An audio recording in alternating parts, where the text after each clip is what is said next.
Welcome. Today we begin a fascinating journey into the world of British coins, focusing on three important years: 1968, 1973, and 1977.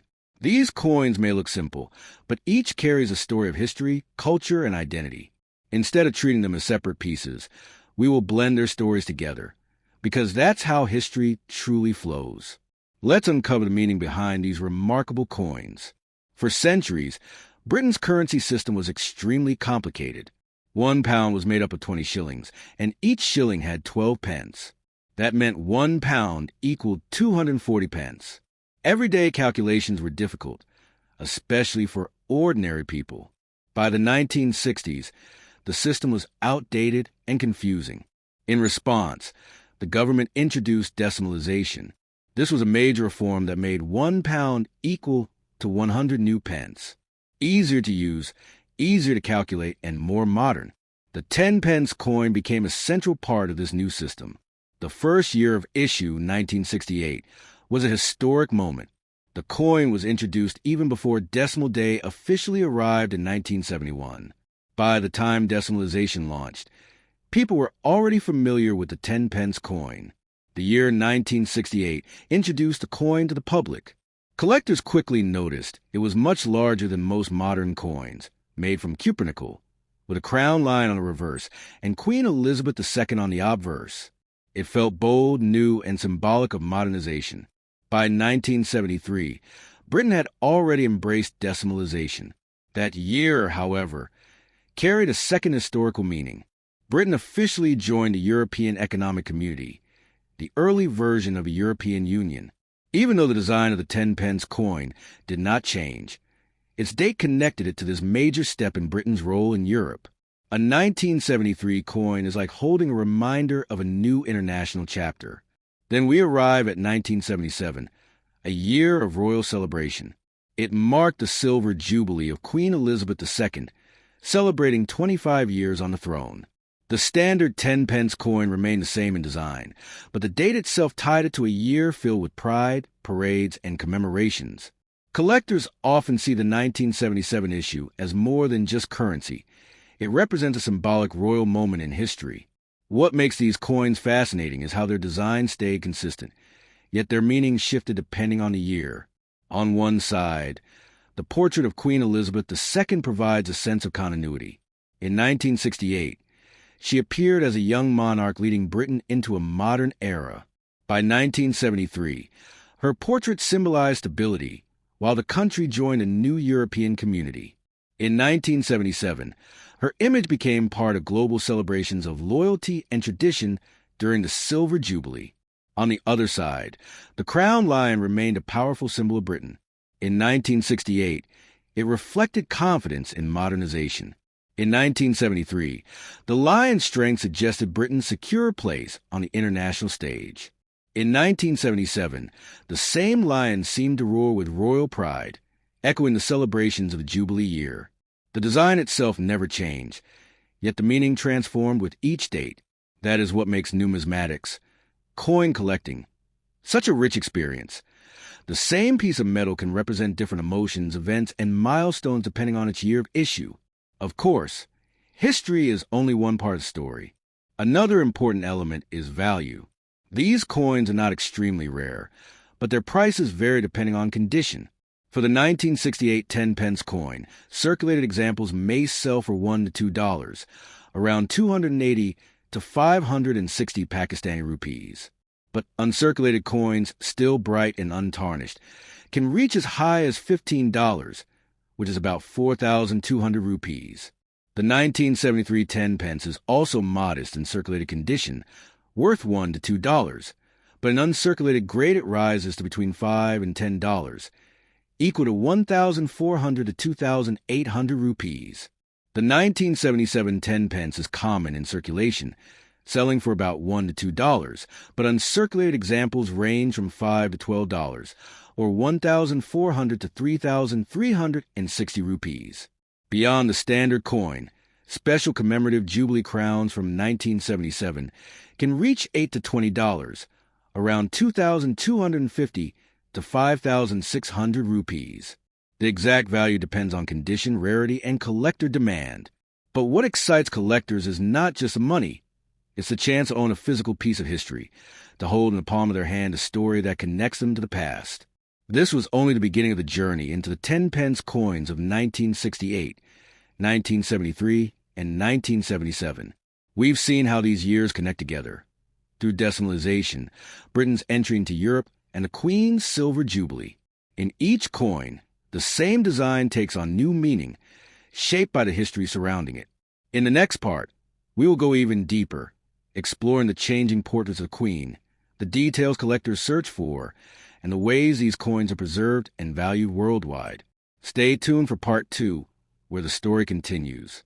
When we look closely at the coins from 1968, 1973, and 1977, we notice that the artistry goes far beyond simple metal stamping. Each coin reflects not only its economic purpose, but also a cultural statement. The obverse side, where Queen Elizabeth II appears, was designed with care to capture her dignity, authority, and youthful energy in the earlier issues. Collectors often point out that the early decimal portrait shows a balance between tradition and modernity. It was important for the public to see continuity during such a massive change in the monetary system. In 1968, the portrait carried a sense of freshness. The Queen was still a relatively young ruler, and Britain was entering a period of transformation. For people who received this coin and change for the first time, it symbolized a new era. But just a few years later, in 1973, the same portrait took on another meaning. That year was historic for political reasons. Britain joined the European Economic Community, and many saw this as a leap into a wider world. The Queen's image on the 10 pence coin became a reassuring presence at a time when Britain was shifting its identity on the global stage. Then, by 1977, the portrait had already become iconic. 25 years of her reign were being celebrated, and the same image that once symbolized change now symbolized stability, loyalty, and pride. The Queen's portrait, unchanged on the coin, had grown in symbolic power as the years advanced. On the reverse side, the crown lion deserves equal attention. The lion has always been a heraldic symbol of British strength, but with a crown above its head, it also represented the monarchy itself. What fascinates collectors is how this design did not alter across these years, yet each date gave a new flavor. In 1968, the crown lion stood proudly as Britain reshaped its money. In 1973, it stood as Britain redefined its political future. And in 1977, the crown lion roared in celebration, echoing the royal festivities of the Silver Jubilee. A single design but shifting meanings. This is what makes these coins timeless pieces of storytelling. Collectors across the world, not just in Britain, hold a special interest in these coins. In countries like Pakistan and India, where many people had family connections to Britain or were influenced by its history, British coins were often kept as souvenirs. Even today, markets in South Asia sometimes display old 10 pence pieces, sold to collectors who enjoy linking their own stories to these international treasures. In the United States, coin shows frequently feature British decimals, with the 1968, 1973, and 1977 coins recognized as milestones. In Europe, the 1973 coin holds particular significance since it coincides with Britain's entry into the European Economic Community, making it more than just a coin. It's a marker of international cooperation. One of the most exciting aspects for collectors is the hunt for condition. A circulated coin is common, often found in boxes of old currency or family collections. But an uncirculated coin, one that has never been touched by everyday use, tells a different story. Its shine, sharp edges, and untouched details make it highly prized. Proof versions, struck with extra care and polished dies, are even more sought after. For the 1968 coin, proofs can command impressive prices compared to ordinary issues. For the 1973 coin, pristine examples are especially meaningful because they connect directly to a historic year. And for 1977, proof sets and commemorative issues linked to the Jubilee remain favorites in auctions and private collections. The emotional value of these coins is just as strong as their monetary value. For someone who lived through the transition to decimal currency, holding a 1968 coin brings back memories of that change.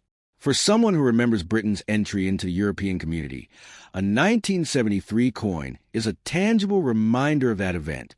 And for those who witnessed the Silver Jubilee, the 1977 coin carries personal memories of celebrations, flags, music, and parades. These emotional connections often make collectors hold on to their coins regardless of market value. Speaking of value, let's expand a little more. We already noted the basic price ranges, but collectors often consider factors like mint errors, rarity of proof sets, and market trends. Sometimes, a coin with a small die crack, misalignment, or off-center strike becomes far more valuable because of its uniqueness. Imagine finding a 1973 10 pence with a minting error. Instead of a few dollars, it could fetch $20 or $30 or even more, depending on demand. In Pakistani rupees, that could mean several thousand, much higher than the normal rate. These rare errors are like hidden treasures, waiting to be discovered in ordinary collections. Another interesting factor is how collectors store these coins. Many use protective flips or capsules to prevent scratches. Others build albums that display the coins chronologically, showing the story from 1968 through later years. Some collectors even create mixed sets where a 1968, 1973, and 1977 coin are placed together, highlighting the symbolic journey across these 3 years. Such sets are especially attractive to buyers because they don't just offer coins, they offer a narrative. The global coin market also influences value. When interest in British coins rises, especially around anniversaries of the Queen or changes in the monarchy, prices for earlier issues tend to rise. For example, during the Platinum Jubilee celebrations in 2022, interest in earlier Jubilee coins like those from 1977 increased noticeably. Collectors who already had these coins saw their value rise without doing anything. This shows how external events can boost the desirability of even common coins. At the heart of it, though, the true worth of these coins lies in their ability to connect us with history. The 1968 coin connects us to the birth of decimal currency. The 1973 coin connects us to Britain's integration into Europe. And the 1977 coin connects us to a moment of royal pride. Together, they tell a story of change, adaptation, and continuity. They are reminders that money is not just an economic tool. It is also a record of identity and heritage. This completes the second stage of our journey. We have explored the portraits, the designs, and the deeper meanings behind these coins.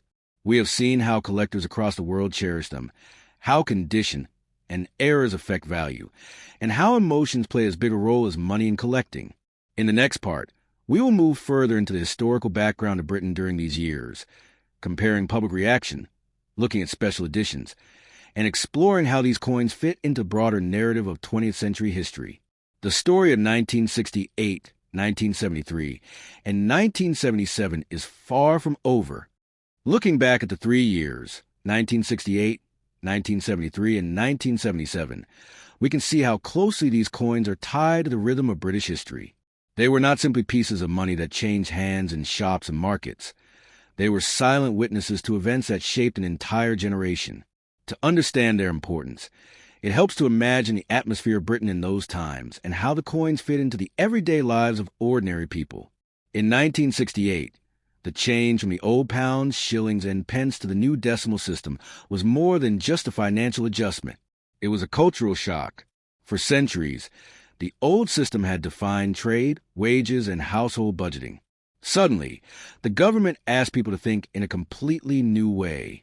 Yet, the 10 pence coin was designed to soften that shock. It was large, easy to recognize, and felt similar to the old florin. Many people kept it in their hands with a sense of comfort, even if they were still learning the value of decimals.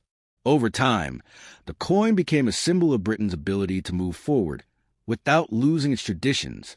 By 1973, Britain faced a different type of challenge. Joining the European Economic Community was a decision that divided opinion. For some, it represented opportunity and a stronger place in the modern world. For others, it seemed like giving up national independence. These debates filled newspapers and political speeches, but for most citizens, life went on with the same coins in their pockets. When they bought bread, paid for transport, or saved change in a jar, the 10-pence coin was there. It was an object that connected personal routines to national history, even though people did not always realize it at the time. This is why the 1973 coin holds such deep meaning today. It reminds us that political history is lived not only in parliaments, but also in small, ordinary moments. The mood changed completely in 1977 when Britain celebrated the Silver Jubilee of Queen Elizabeth II. After years of economic hardship and social tension, the nation embraced a moment of pride and joy. Streets were filled with flags, neighborhood parties brought families together, and the Queen was honored across the Commonwealth. Even the standard 10-pence coin struck. That year became part of the celebration. Many people saved a coin from their change as a keepsake, tucking it into drawers or albums. For collectors today, finding a 1977 10-pence is often accompanied by stories of those Jubilee celebrations, making each coin more personal and memorable. What makes these 3 years, 1968, 1973, and 1977, so interesting when placed side by side is how the same design reflects different emotions. In 1968, the coin meant change and adaptation. In 1973, it represented political debate and a new direction. By 1977, it symbolized stability and national pride. The crown lion remained the same. The portrait of the Queen remained the same, but the meaning behind them shifted with each passing year. That continuity combined with change is what makes these coins such powerful artifacts. People often forget how the public responded at the time. In 1968, older citizens sometimes complained about the decimal system, worried they would be cheated by shopkeepers. Schools taught children the new values quickly, and they often explained them to parents and grandparents at home. By 1973, discussions about Europe entered family conversations, often with strong opinions on both sides. Yet, no matter what side someone was on, the same 10-pence coins were in their wallets. In 1977, there was almost universal excitement for the Jubilee, and the 10-pence coin of that year became linked to those celebrations in a way that no government could have planned. Collectors today look back on these coins and see them as snapshots of national mood. A 1968 coin might remind some of the first time they learned to use decimals. A 1973 coin might bring back debates about Europe or travels across the continent. A 1977 coin almost always recalls the sound of music, the sight of parades, and the feeling of celebration. These coins are more than metal. They are memories cast in copper nickel. Internationally, these coins also travel far. Migrants, travelers, and students carried them abroad. Some ended up in collections in Pakistan, India, or the Middle East. Others crossed the Atlantic to the United States or Canada. A British student spending a semester abroad might pay with a 10-pence coin in another country, unknowingly sending a piece of history into circulation far from home. That global journey is another reason these coins fascinate collectors. They are not limited to one country's story, but part of a wider web of shared history. Today, collectors often enjoy placing these 3 years side by side in an album. The 1968 coin as the first issue of the decimal era. The 1973 coin as a political landmark. The 1977 coin as a royal celebration. Together, they form a set that tells a story far bigger than the sum of its parts. Even though they are common coins by mintage, their value comes from the narrative they carry. Proofs, uncirculated examples, or rare mint errors add to their financial value. But even the most worn example has historical weight. When we think about coins, we sometimes reduce them to numbers. How many were minted, how much they cost, what their market value is. But the real value lies in their ability to capture a moment in time. The 1968 coin captured change. The 1973 coin captured political crossroads. The 1977 coin captured joy.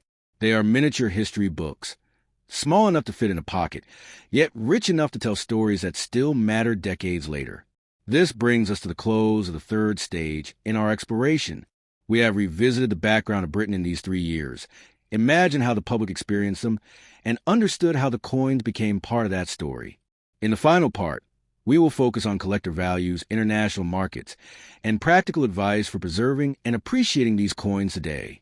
The trilogy of 1968, 1973, and 1977 is powerful, but its story is not finished yet. As we reach the final stage of this journey through the coins of 1968, 1973, and 1977, the focus naturally turns toward their value today. For many collectors, these coins are not only pieces of history, but also potential investments. While they were once ordinary currency, used daily in shops and markets, today they exist mostly in the world of collectors, antique markets, and auctions. Their worth can vary widely depending on condition, rarity, and the personal stories attached to them. For circulated coins, those that have passed through countless hands over the decades, the value is often modest. A typical 1968 10 pence in average circulated condition might sell for just $1 or $2 US, which in Pakistani rupees translates to a couple of hundred. The same goes for the 1973 and 1977 pieces. But the story changes dramatically when we look at uncirculated coins, those that were never used in everyday trade. A bright, sharp-edged coin with nowhere can sell for between $5 and $15, sometimes more if the market is strong. In rupees, that can mean more than 1,000 for just a single coin in perfect condition. Proof versions, struck with extra care and often released in limited sets, are particularly prized. A proof 1968 coin, for instance, can easily command higher prices, often in the range of $20 to $50, depending on demand. The 1973 proofs are especially significant because they connect directly to the historic event of Britain's entry into the European community. Collectors often pay premium prices for them, not only for the shine and detail, but for the symbolic value. As for the 1977 coins, proof issues tied to the Silver Jubilee are some of the most sought after. Sets that include a proof 10 pence from that year can reach impressive values in auctions, sometimes exceeding $50 or several thousand rupees, depending on condition and completeness. Another category that excites collectors is mint errors. Mistakes in production, such as off-center strikes, double images, or die cracks, can transform an ordinary coin into a rare treasure. Imagine finding a 1973 coin with a misalignment. Instead of being worth just a few dollars, it is sell for 20, 30, or even more, depending on its uniqueness. Error coins are unpredictable and often discovered by accident, which adds to their charm. For collectors in Pakistan, India, and other parts of South Asia, discovering an error coin among family collections or old currency boxes can be like striking gold. Storage and preservation are also critical factors in maintaining value. Collectors often emphasize that coins should never be cleaned with chemicals or polished, as this reduces their worth. Instead, they should be stored in protective holders, capsules, or albums to prevent scratches and tarnishing. A coin that has been preserved carefully for decades will always attract more interest than one that shows signs of mishandling. For those beginning their collections, even simple plastic sleeves can make a huge difference in long-term preservation. The global market for these coins continues to evolve. In Britain, interest in decimal coins has grown as they have been gradually withdrawn from circulation. In the United States and Europe, demand rises during anniversaries of key events, such as jubilees or political milestones. In South Asia, where many people have family or historical connections to Britain, old British coins are frequently traded in local markets. Prices vary, but the emotional connection often drives buyers just as much as rarity does. A Pakistani collector might happily pay a premium for a 1977 coin simply because it ties into the Silver Jubilee and carries personal significance. For beginners, these coins offer an excellent entry point into numismatics. They are affordable, easy to recognize, and packed with history. Unlike ancient coins that require deep expertise, the 1968, 1973, and 1977 10 pence pieces are accessible and straightforward. Yet they still carry enough depth and variation, through proofs, errors, and condition differences, to keep advanced collectors interested as well. Many collectors even build themed sets, combining these 3 years into a single display that tells the story of a decade. Such sets are popular not only for personal enjoyment, but also for trading and selling. Another fascinating angle is how external events can suddenly increase their desirability. During the Platinum Jubilee of Queen Elizabeth II in 2022, interest in older Jubilee-related coins surged, driving up prices for 1977 issues. Similarly, after major political changes, collectors sometimes revisit coins from earlier transitions like 1973.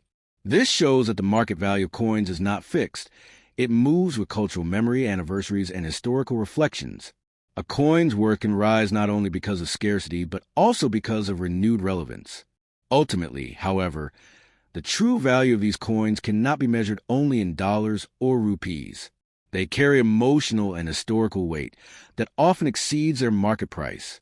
For someone who remembers learning decimals in 1968, a simple coin is worth far more than money.